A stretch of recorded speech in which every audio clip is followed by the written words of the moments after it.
Hey there, and welcome back to another My Hero Academia Vigilantes review. And somehow, despite the season having only been running for a couple of weeks, I've fallen behind in the episodes, again. Regardless, just gotta keep going, and so next up is episode 3B. We start off the episode with a cold open where Koichi's just living his life, going through a boring lecture and thinking about the hero system in general. How the only way to make a living by being a hero is by being licensed, while a vigilante has to focus on other things like earning money and maintaining your house and education. Also, I do feel like already this show is complementing the main series really nicely by revealing an intrinsic problem with the hero system. It's set up in a way to prioritize fame and fortune over genuine compassion. Thus, a hero's often going to want to do the big cases and the big villains, as we see Koichi think about in episode 1. They're not really doing all that much against small fry like the trio who beat him up in the alleyway. Thus, in my eyes, vigilantes are really a necessary thing. They don't get money, and so each villain is treated as equal. Big or little, it ultimately doesn't matter. Just found it interesting. As he thinks about this, we see him walking home, using his quirk to climb the walls of a tight alleyway and enter his house. I only just realised, does this dude rent a shipping container that's been converted into a house on top of a roof? Seems like a pretty odd setup to tell you the truth, but I guess it's probably cheap. He unlocks the door and is welcomed home by an unmasked knuckleduster who's broken in and is eating food, drinking beer and watching baseball. But since he doesn't have his mask on, Koichi just panics at this random man sitting in his home. Fair enough. This show is really funny. I love how different it feels to the main show and yet still obviously exists in the same universe. Just excellent.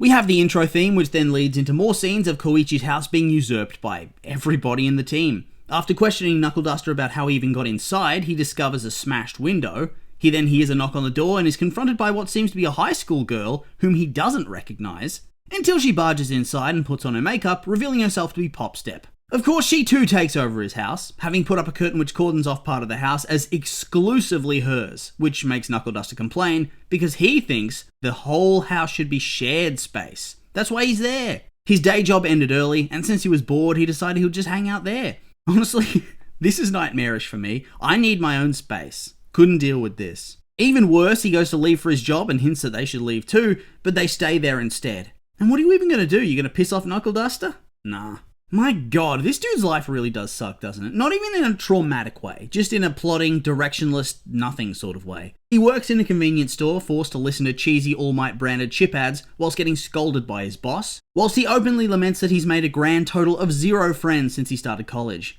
Yikes.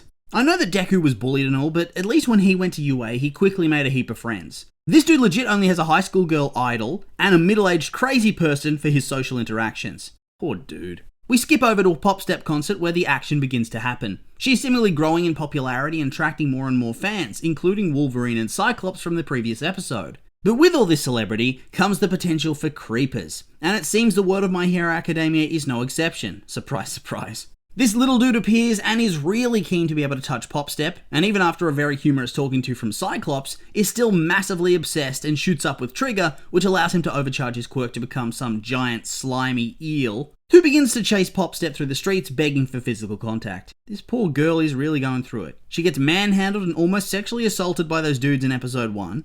In episode 2, she was grabbed by that giant childlike guy and almost falls to her death, and now she's being chased by an overly affectionate and crazy fan. And that fan is also a giant slimy eel. Ugh, what's next? As luck, or railroaded plot would have it, she runs by the family mart where Koichi works just as he's finishing his shift, which allows him to suit up and try to ask Cyclops and Wolverine what the hell's going on. At the same time, Knuckleduster comes out of nowhere to help out too. Kinda goofy, but it's one of those things that just has to happen to keep the episode moving. Knuckleduster tells Crawler that they need to try a pincer attack to take this guy down. And at first, it seems like it's going to be a one and done sort of battle, like when they took down the rock guy in the previous episode. Once again, that is something I've really enjoyed about this show. It's less smash, smash, smash, and far more tactical, since these guys are orders of magnitude weaker than the leads in the main show. I find it rather interesting to tell you the truth. Of course, since they're battling an eel, doesn't quite work out. Eels are slippery. Crawler manages to briefly grab him in midair, and Knuckleduster goes for the KO punch, but it glides right off him, whilst Koichi also loses his grip,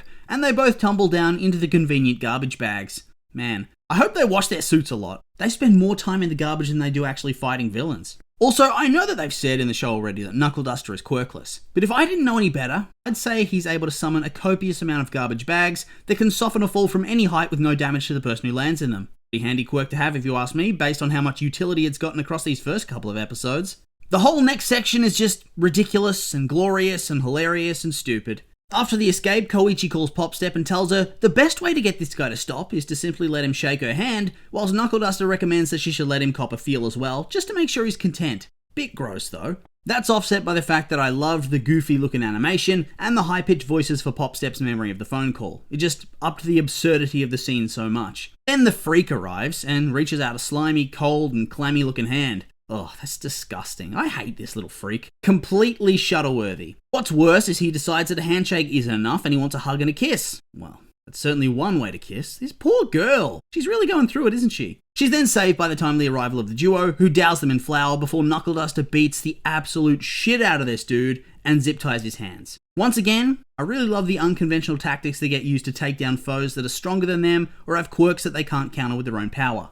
It really feels like a played for laughs Batman and Robin. They're using flour to remove moisture like it's a goofy comic book from yesteryear. Oh, and this shot of the guy beaten, naked, covered in flour, ass up, presenting like a baboon, tongue out with the excise, that's an all-timer of a moment. And good, because he deserves it. Whilst it was played off for laughs, he was a really uncomfortable type of character that feels way more true to life than your average villain. Massive obsessed fan who ends up murdering a celebrity kind of vibe from this dude. The three head back to Koichi's place where once again, the other two just take advantage of the dude. He washes Popstep's dirty costume whilst she uses his bathroom and complains about his cheap shampoo, whilst Knuckleduster strips down to his underwear and tells him to go buy more beer for the fridge because somebody already drank it all. Really funny banter here between Knuckleduster and Popstep too, but the main focus of this scene is just to show that whilst he may complain at times, it's clear that Koichi is far happier with them in his life than he was before. He gets to be a hero like he always dreamed of, and at the same time, he finally has some friends. Weird friends, but friends nonetheless.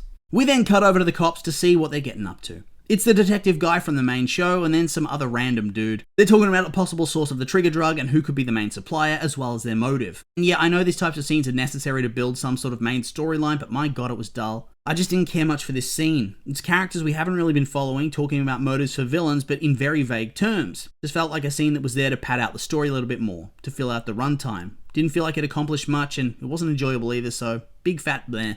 The next day, Pop's back at Koichi's place and tells him that Cyclops and Wolverine have been in contact with her and are interested in meeting up because they think that the eel dude would be willing to tell Pop who gave him the trigger drug, as she of course is his beloved idol. Apparently this dude's already been released from jail, so it seems a bit weird that she'd even be willing to go and talk to this dude so soon after he tried to violate her. If it was me, I'd be bringing Knuckleduster along, since that little freak probably deserves a beating. The pair set out and we get some romance vibes, at least from Popstep's side in this little sequence. She can't walk very fast in her shoes, so Koichi offers his arm, which she takes with a blush. She goes out of her way to tell him how this could be a scandal in the making, then gets massively offended when Koichi laughs off the idea of them being in a relationship when the girl with the eye patch asks about it after Pop takes a selfie with her. So yeah, I'm thinking there's going to be a bit of romance here. Probably not from him though. Well, hopefully. Isn't she still in high school whilst he's in college? It wouldn't be the worst thing I've seen in manga and anime, but still, no thanks. They arrive at the cafe and have a brief talk with the Cyclops guy, who reveals that Wolverine and the eel will be there soon and are off buying merch, and also calls Koichi the Crawler again. Not his name, but is it really that much worse than the Crawler? Probably not.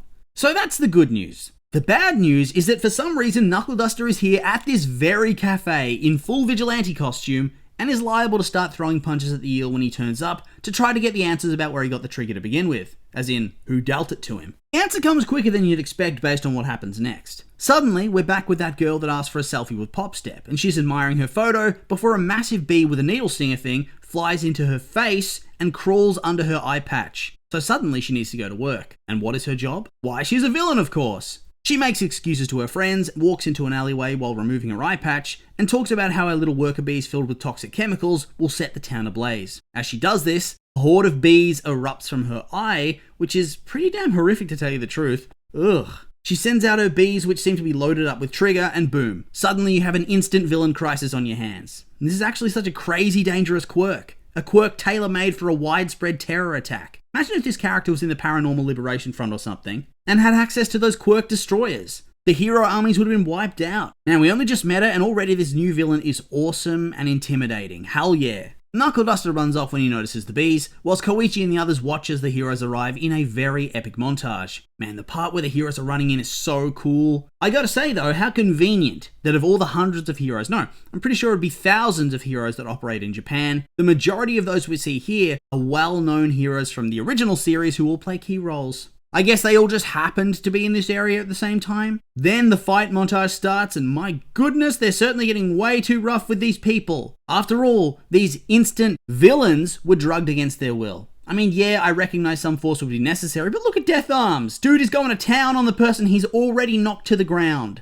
That cop last episode was complaining that Knuckleduster was too rough on the rock guy. Death Arms would be orders of magnitude stronger than Knuckleduster. What about these poor bastards copping a Flashfire Fist or a Texas Smash from All Might when he didn't even see the blow coming? Got punched in the back of the head. Ouch. Then you get arrested and carted off to jail to be questioned about it like you even did anything wrong to begin with. These people need a hospital! Knuckleduster ends up catching a wasp and threatening Wolverine to tell him where the user was, but no dice. He doesn't know. On top of that, we see in the confusion that B-Lady managed to snatch the Eel Kid and lure him away with promises of showing him pictures of Pop Step. Damn, I guess that's it for him. It really does feel like some weird genetic engineering is in this kid's future. Nothing good comes of this type of thing. So I suppose she's going to be the first real big villain of the show. After all, they did have that bit of monologue at the end where Koichi ruminates on how they were so innocent back then, and they couldn't predict what was going to happen. Pretty decent episode overall, even if it did feel like a more get the pieces in place type of episode. A lot of fun, but I think the previous episodes were a little bit better. And so I'll just remind you these have all been my opinions, and I'd like to hear yours. What did you think of the episode? Did you like it? Hate it? I'm curious for your thoughts, so make sure to like, comment, and subscribe, and let me know.